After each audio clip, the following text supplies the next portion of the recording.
Bom, boa tarde, é uma satisfação enorme estar aqui hoje, falar no evento de empreendedorismo, que acho que vai um pouco o que eu venho buscando, né, nessa minha fase recente da minha vida, que na verdade é uma busca por mais propósito, não é? Eu acho que tem tudo a ver, ninguém empreende se não tem propósito.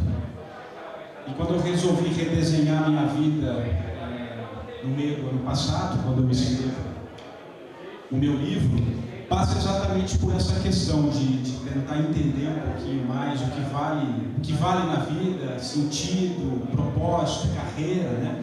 Eu construí uma carreira muito longa no jornalismo, e essa história que eu vou contar aqui hoje, a partir desse livro que eu lancei em maio desse ano, que se chama 45 do Primeiro Tempo. O que é? Por que 45 do primeiro tempo? Né? É uma analogia do futebol, né? Eu faço porque o livro não tem nada a ver com futebol, mas ele passa um pouquinho nesse sentido, porque eu sempre gostei muito de futebol, de jogar e de assistir. Né? Quando começa aquele embate entre os dois times, né? Esse duelo, o seu time pode estar jogando bem, mas a bola não entra, né? Bate na trave, o goleiro pega, o zagueiro tira, não é verdade? E você vai lá e toma um gol. Mas quem gosta de futebol sabe que é uma coisa que pode mudar o resultado de uma partida. Né? O que é? O intervalo. O intervalo na vida. Por que no intervalo? Porque intervalo é hora que você desce para o vestiário, você vai conversar com o seu treinador, você vai combinar novas jogadas com o seu colega de equipe, dar uma hidratada e voltar para o gramado para tentar virar o jogo. Na vida, de alguma maneira, é a mesma forma. Às vezes você dá uma parada, você refletir um pouquinho, né? Se naqueles 15 minutos pode mudar o resultado do jogo, na vida é a mesma coisa, não é? Então foi um pouco isso, porque às vezes a gente vem naquele ritmo de vida, né? A gente acha que essas escolhas erradas, né? Muitas coisas não dão certo, e aí você para para repensar. Foi um pouco isso que eu fiz na minha vida, e é essa história que eu vou contar agora. Eu vou contar a minha história como executivo de comunicação, né? Essa foto aqui foi feita no dia 17 de agosto de 2018, né? Portanto, 17 de agosto do ano passado. Nesse dia eu dei meu último boa noite aos milhares de ouvintes do 3 em 1, que é um programa político que eu ancorava aqui diariamente na Jovem Pan de São Paulo, né? Uma das maiores emissoras de rádio do Brasil. Eu me despedi dos meus colegas depois de 24 anos, 3 meses e 17 dias. Havia chegado, para continuar na analogia do futebol, a minha hora de descer para o vestiário, né? Eu me lembro de cada momento daquele fim de tarde, início de noite, né? Euforia e exaustão, felicidade e tristeza, né? A gente oscila. Porque foi a segunda decisão mais importante da minha vida. Certo para você, Marcelo? Porque a primeira foi no dia 30 de abril de 1994, quando ainda um jovem estudante, aliás, eu acabei de ver os estudantes entrarem aqui, a turma do Mackenzie, estava conversando com eles ali fora, mais ou menos nessa idade, dia 30 de abril de 94, eu fui para a rádio cheio de sonhos, né? Foi a primeira vez que eu ouvi aquele barulhinho do cartão de ponto, os mais antigos, vamos se lembrar, aquela cartolina que você...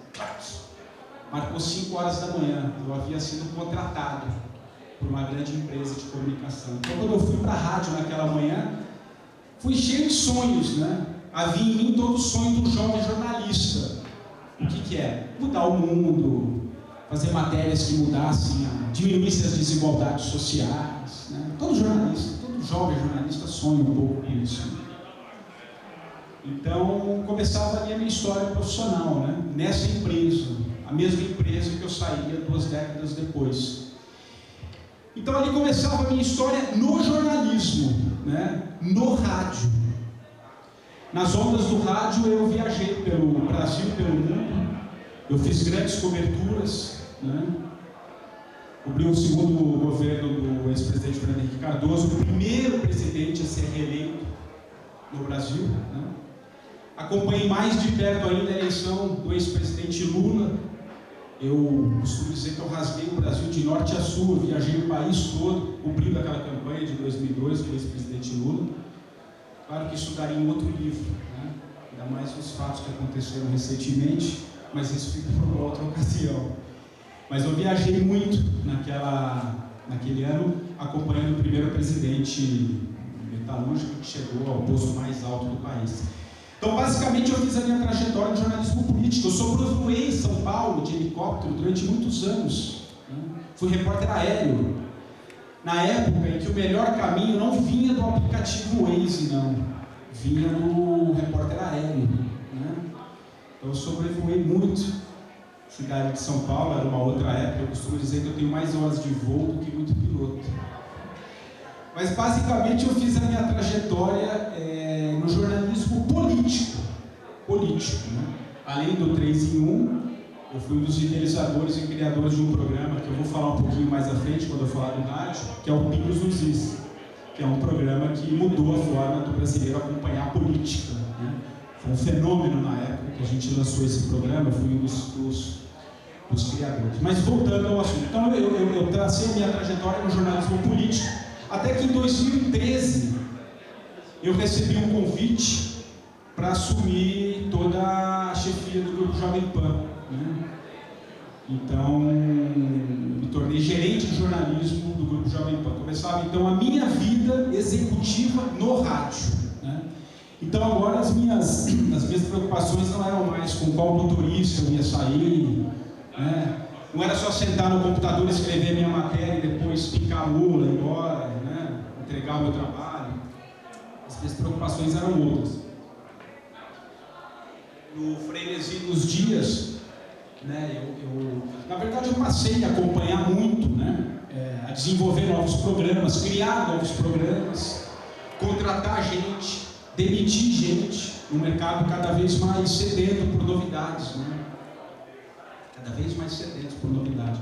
Então, nesse agitar das horas, nesse frenesi dos dias, eu me acostumei com a dona Lúcia lá do café, falando assim: menino, você está aqui ainda? Quando a minha jornada com frequência ultrapassava 12, 14, 16 horas dentro de uma redação, né? Eu me acostumei, cansei às vezes de pedir desculpa para minha esposa que está aqui, por exemplo, Andréia, quando na melhor hora do sono, nós éramos acordados com o telefone celular. Alguém da redação me ligando, não é? Para saber qual o caminho que a gente ia seguir nas coberturas. Eu era chefe 24 horas por dia. Vocês vão se lembrar da Operação Lava Jato, as N fases da Lava Jato, mais de 100 fases. Elas aconteciam na madrugada, né? Então, na madrugada, empresários presos, políticos presos, não é? Então, a redação me ligava para saber qual era o caminho que a gente ia seguir, né? Como